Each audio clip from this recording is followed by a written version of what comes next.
बुलेटिनमध्ये आपलं स्वागत आहे आणि पुण्यामधून एक धक्कादायक बातमी समोर येते। यकृत पुनर्रोपणाची शस्त्रक्रिया पुण्यातील पती पत्नीच्या जीवावर बेतली आहे। शस्त्रक्रियेनंतर पती पत्नीचा मृत्यू झाल्याचा आरोप करण्यात येतोय। पुण्यातील डेक्कन परिसरातील सह्याद्री रुग्णालयातली ही घटना आहे। बापू कोमकर आणि कामिनी कोमकर असं मृत झालेल्या रुग्णांचं नाव आहे।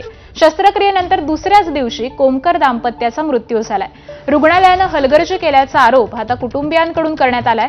रुग्णालय व्यवस्थापन आणि संबंधित डॉक्टरांवर गुन्हा दाखल करण्याची मागणी देखील कुटुंबियांकडून करण्यात येते। मला वाटतं की हे सगळं हॉस्पिटल आणि डॉक्टरची चुकी आहे। तर आम्ही जो पैसे भरले ते आम्हाला परत भेटायला पाहिजे, कारण की माझे दोघं बहिणीचे मुलं आहेत, वेदांत कोमकर आणि रितिका कोमकर, ते खूप लहान आहे, त्यांचं शिक्षण व्हायचंय। बहिणी लहान आहे, आम्ही कसं करणार पुढचं संसार आम्हालाच कळते। पप्पा गेले माझे, आम्ही कसं तरी थोडंफार एक्सेप्ट केलं। आता मी माझ्या बहिणीला कसं सावरू मला काहीच कळत नाही।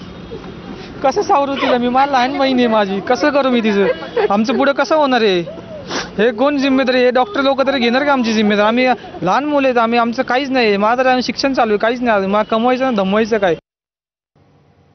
पुढची बातमी पाहूयात। पुण्यातील राजा बहादूर मिल्स येथील किकी नावाच्या एका पब